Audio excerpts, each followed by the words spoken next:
Então, vamos retomar a nossa aula falando sobre as comunidades associadas, então, a esses kelpis, a essas florestas e bancos de macroalgas, né?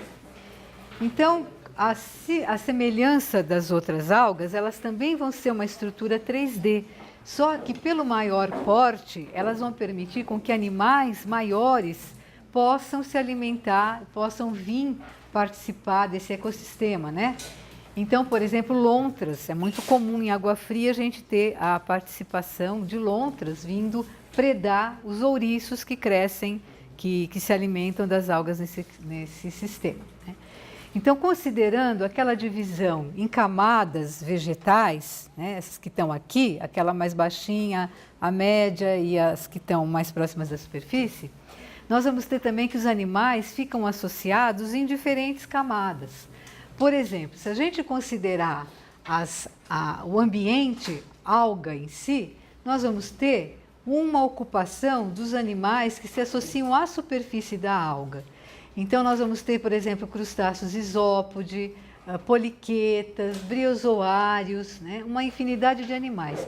Qual é a diferença em relação aos outros que vocês viram nas macroalgas de águas quentes? É que eles podem ter tamanho maior, já que o suporte deles é maior. Então, a fauna necessariamente não é tão diminuta, de tamanho tão pequeno como é na fauna de alga de águas quentes. Nós temos uma outra fauna, outras espécies diferentes que ocupam os apressórios. Eu falei para vocês que esses apressórios são estruturas muito bem estabelecidas, muito fortes, um enraizamento muito denso para poder manter essas grandes algas fixas. Então, esses apressórios têm uma certa altura, que pode ser de vários centímetros. Então, isto aqui sobre o substrato duro do fundo vai permitir com que haja epifauna de apressório. Não só o interior desses apressórios são ocupados por fauna, mas também a sua superfície externa. Vocês estão vendo aqui, por exemplo, o fiuroide, pequenos ouriços, né? Outros animais que andam sobre... isso aqui é uma anêmona, né? Animais, então, que se movimentam ou se prendem nesses apressórios, além da ocupação dos espaços. Existem outros que estão associados a essas superfícies horizontais dos terraços, porque a maioria desses ambientes existem, na medida que vai se aprofundando pela plataforma abaixo, vai havendo pequenos degraus, né? É comum acontecer isso. E como isso existe nessa profundidade, as algas são grandes e elas crescem, então, nesses terraços planos, nós vamos ter a ocupação de uma fauna de substrato inconsolidado. Estrelas do mar, anêmonas, espécies que podem ser diferentes das que ocupam a superfície, por exemplo, da alga, que está numa situação muito mais acima do que essas que estão aqui embaixo com uma luminosidade muito menor. Então, essas espécies podem ser diferentes. Outra coisa são... Nesses terraços que ocorrem de sedimento inconsolidado, existem também pequenos declives, né? Verdade?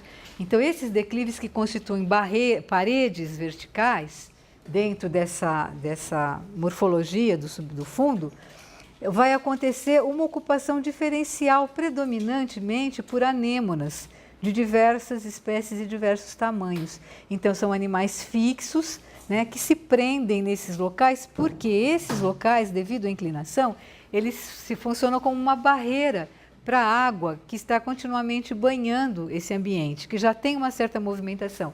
Então, o impacto da água aqui gera um ambiente diferenciado em relação a esse aqui da superfície, o que permite existir espécies filtradoras, né, aqui em maior quantidade ainda, como essas anêmonas, por exemplo, do que nessa relação aqui em que outras espécies, como estrelas, que são carnívoras, né, hidrozoários, que são fixos, né, que ocupam. Então, vocês vejam o refinamento da ocupação e da formação de nichos dentro de uma floresta de kelp, né? O assoalho é todo dividido em ambientes que são, muitas vezes, independente da folhagem ou dos apressórios dessas algas, tá? Então, isso faz com que esse ambiente seja muito mais ainda propício à existência de uma fauna muito diversa. Então, a diversidade é muito alta. Existe um substrato muito duro, né, e bastante amplo para fixação, no caso essas algas são muito grandes. Existe a presença de luz, né? Então essas algas, mesmo quando jovens, para elas crescerem, elas têm que começar em ambientes em que haja luz suficiente para elas poderem crescer. Então a colonização desses bancos se faz pelas partes abertas do banco, né? E a claridade dessa água, geralmente, ela vai até uns 15 metros de profundidade. Então, até 15 metros de profundidade, existe água clara e essas algas podem se estabelecer.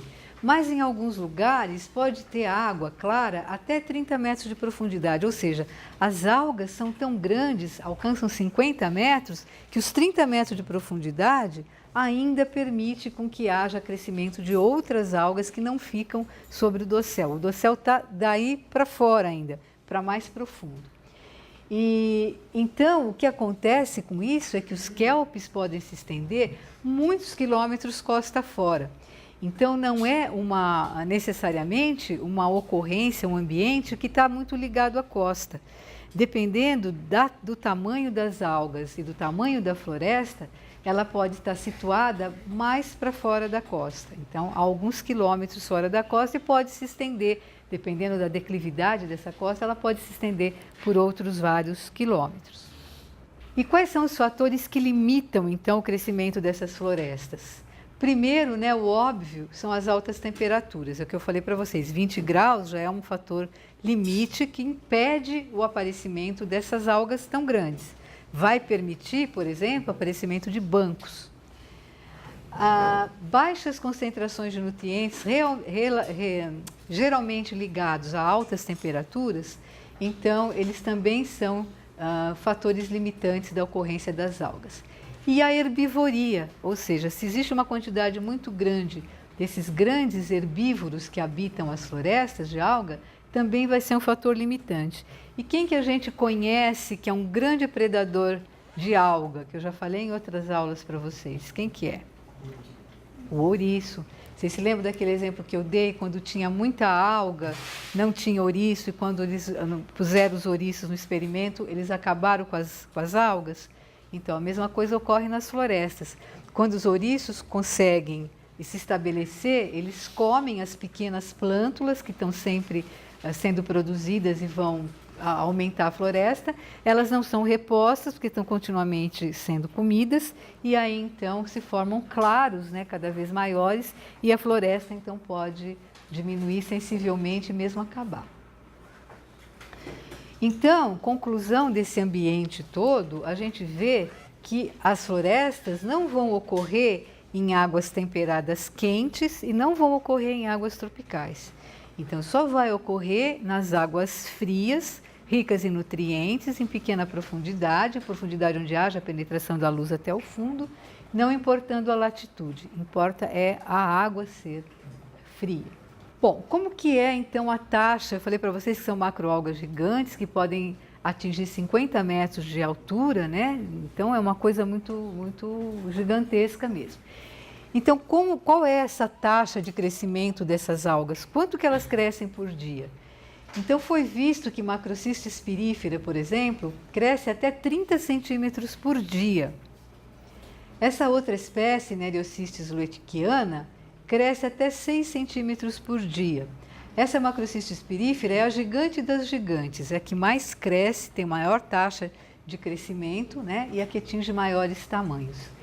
Então, em espaços, por exemplo, experimentos mostram que a Macrocystis pode crescer até 25 metros em 120 dias, quando as condições, isso foi estudado lá na Califórnia, quando as condições são ótimas para o crescimento dela.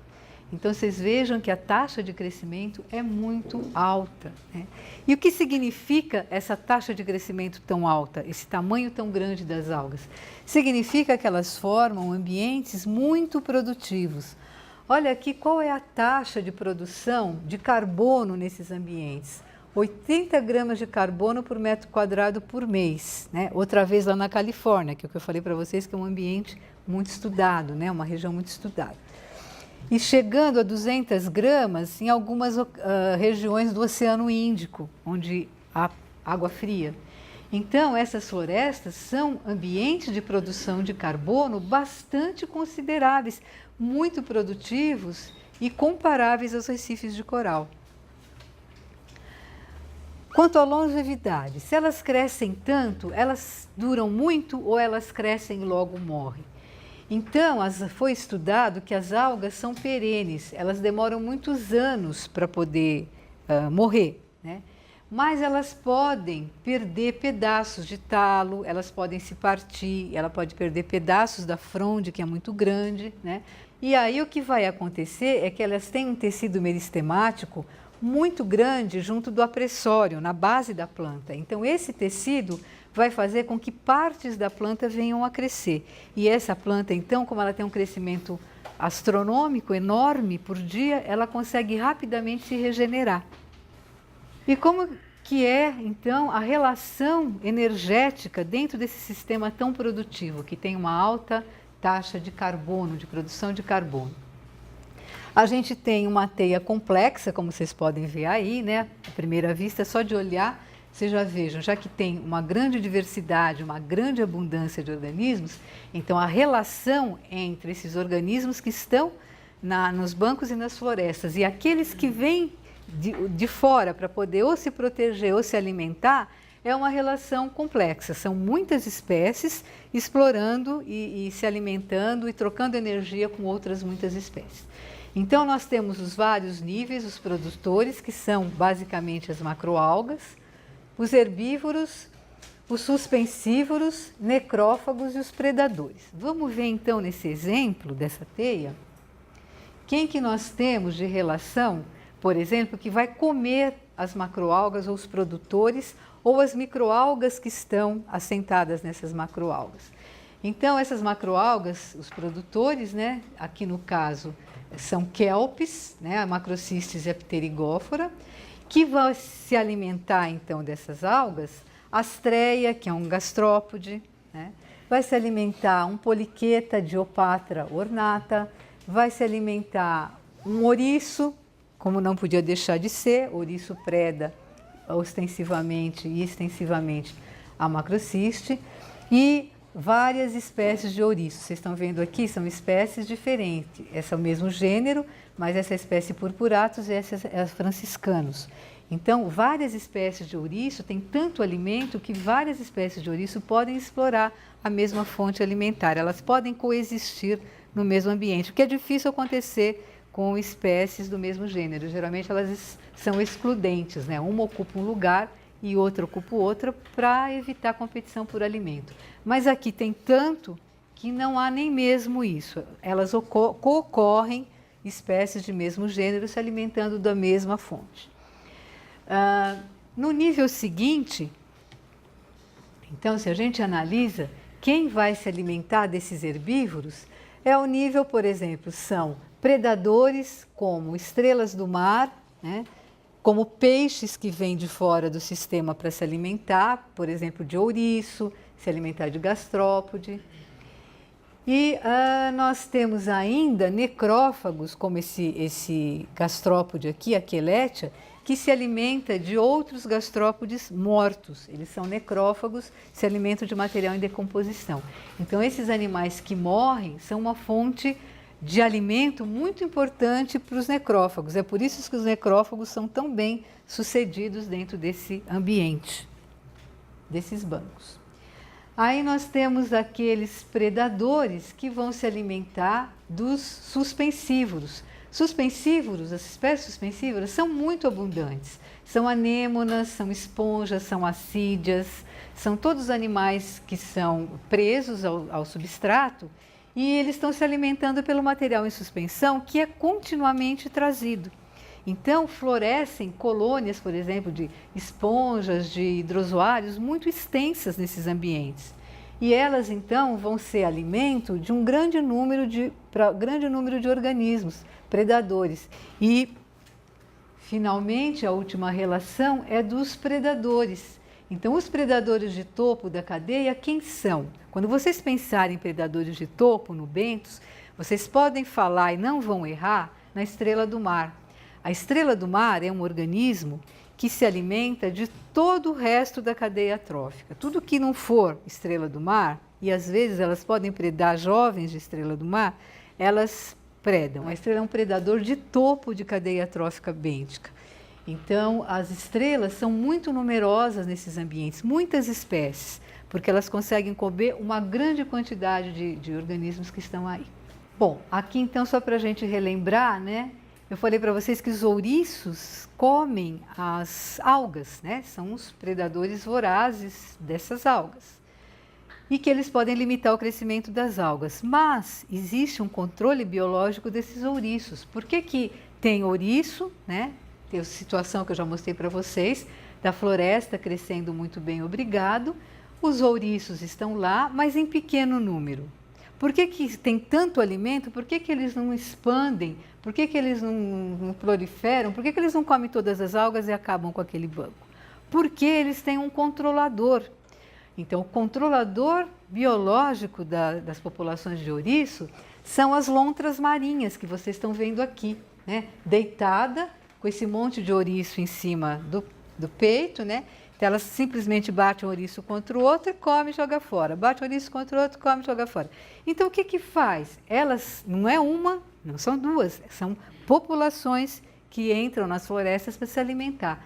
Então, com isso, elas vão pegando esses ouriços, que são os predadores vorazes, né? Comedores de algas, e vão acabando com eles. Então, elas mantêm a população de ouriços sob controle.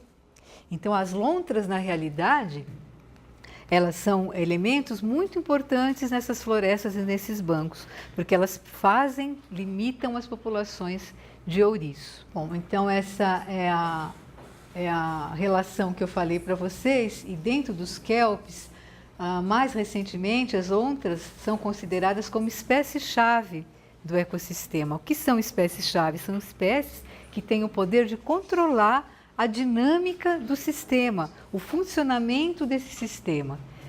Então, as lontras exercem um papel de controle do ecossistema, numa vez que elas predam os ouriços.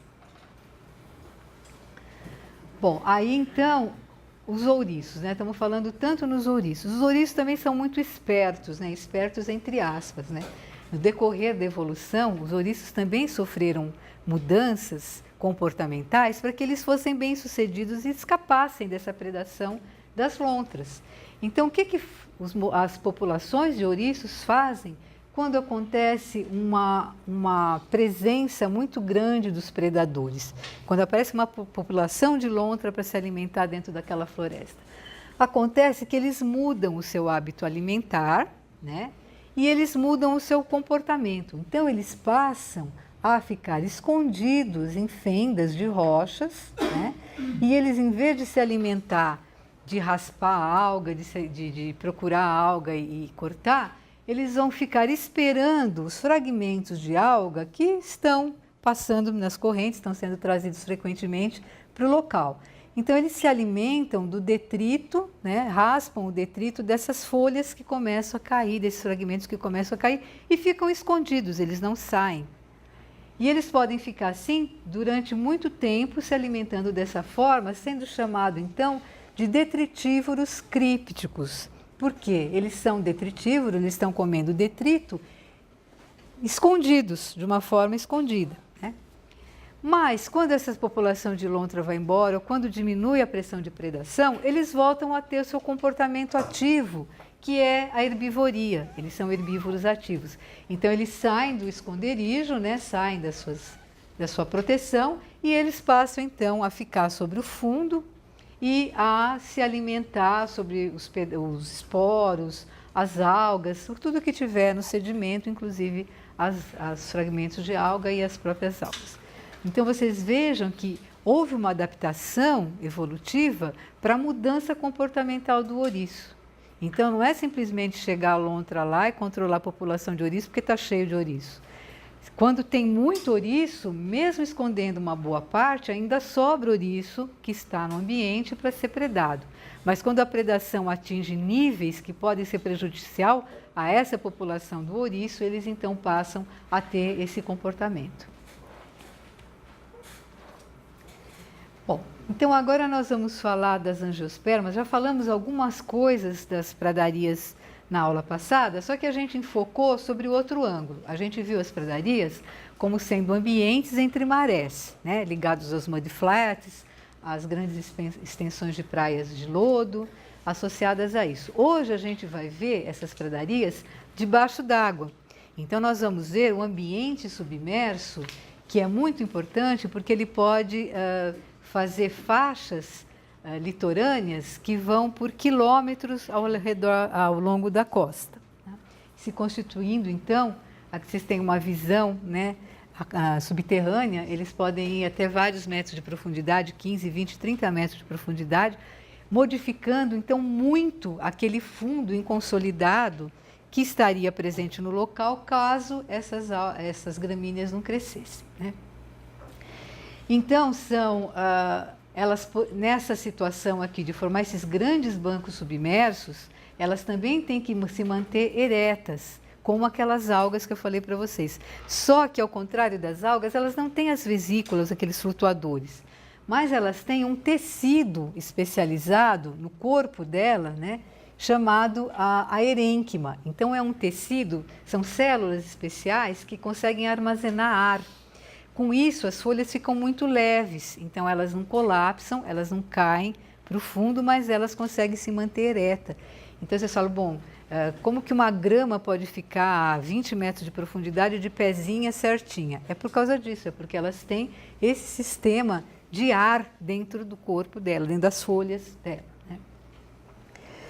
Outra coisa diferente dessas gramíneas que estão submersas em profundidade é a ausência de lignina. Por quê? Porque a lignina é a substância que deixa a folha impermeável e que deixa a folha endurecida, que dá resistência de secação, né?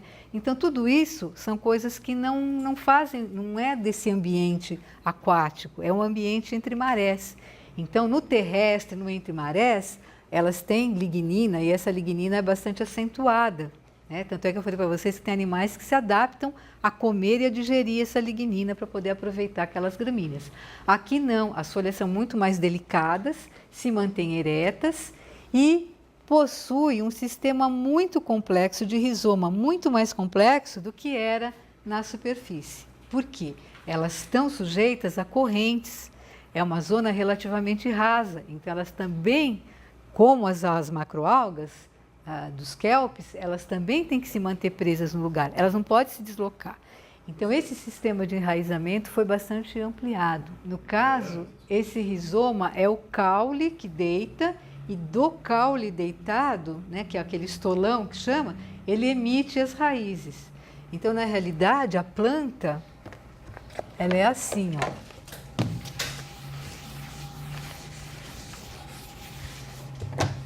A planta é aquela folha comprida, né, da grama, só que uma é unida à outra através do caule. Então, o caule é horizontal.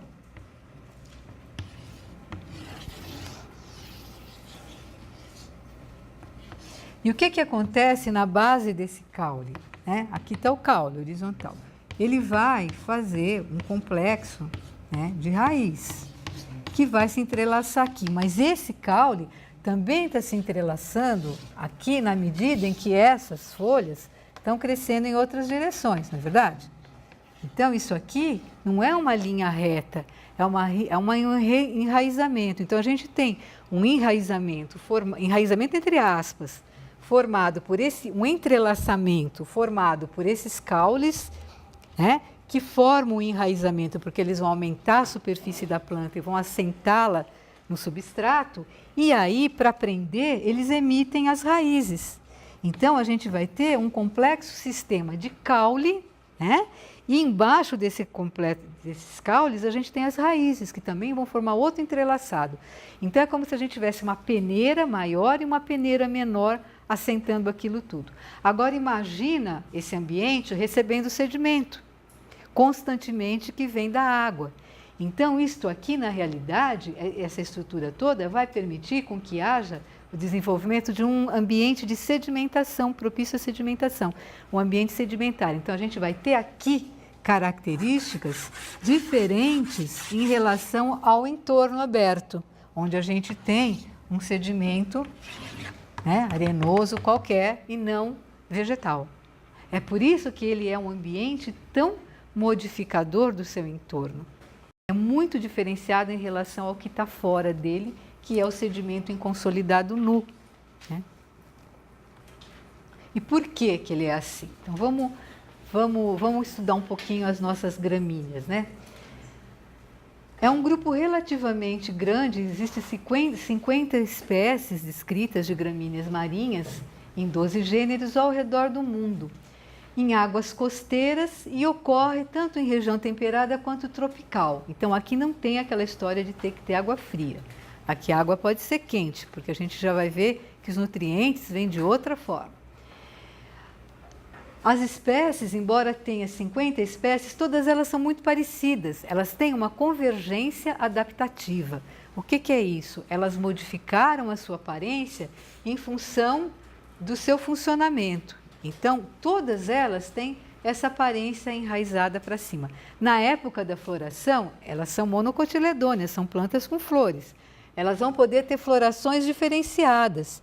Então, elas podem algumas ter cachos maiores, menores, outras florzinhas esporádicas que saem não da forma de cacho. Isso pode variar com os vários gêneros e espécies, mas o formato geral, a formatação geral é essa daqui, né?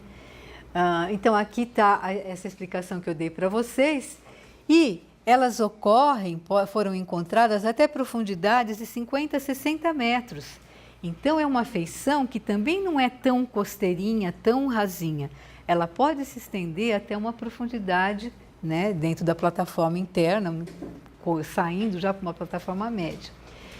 E elas são muito abundantes, né? Então, quando elas crescem, geralmente elas crescem num grande conjunto de plantas, então formam extensos bancos e geralmente onde tem mais luz é onde elas conseguem ter uma maior produtividade. Então, geralmente esses bancos são mais densos até uns 5 metros de profundidade, porque aí a luz vai ser o fator limitante e consequentemente a sedimentação, que vai impedir, então, que haja uma exuberância tão grande do banco em profundidades maiores.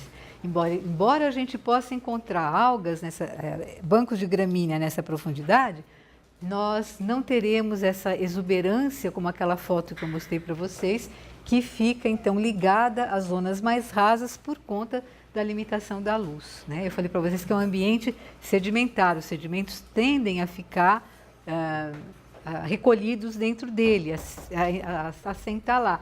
Então, o que acontece com isso? Acontece que esse ambiente, esse sedimento, vai estar sempre na superfície, diminuindo a possibilidade da luz chegar até o fundo. Então, quanto mais é a distância da superfície, mais difícil fica ser luminoso o fundo, né? É por isso que os grandes bancos estão situados mais rasos. Também eles possuem biomassas altas, muito altas, né? E uma produção primária entre 500 a 4.000 gramas de carbono por metro quadrado por ano. Então, isso aqui também significa uma produção alta. É um ambiente bastante produtivo, né? Então, aqui a gente tem um corte, só para mostrar para vocês, para dar ideia, quando eu falei que o enraizamento era importante, porque elas não podem se mover dali. Então, além do enraizamento dos caules, né, que ficam aqui na superfície, olha o que acontece num corte se a gente olhar dentro do sedimento. Nós vamos ver primeiro que as raízes são profundas, elas não são raízes tão superficiais como aquelas que a gente via na região entre marés, são regiões profundas. Então elas vão estar tirando nutriente, fazendo trocas iônicas aqui embaixo, dentro do sedimento, né? E vão propiciando uma reciclagem de sedimento numa camada bastante ampla, né, desse fundo. Porque se isso aqui fosse um fundo normal e não tivesse o assentamento dessas plantas, Pode ser que isso aqui fosse não, ou um lodo ou uma areia, né? E aí não tinha essa retenção de nutrientes como tem quando existe o aparecimento dessas gramíneas. Então as raízes são raízes profundas para poder deixar a planta bem estabelecida.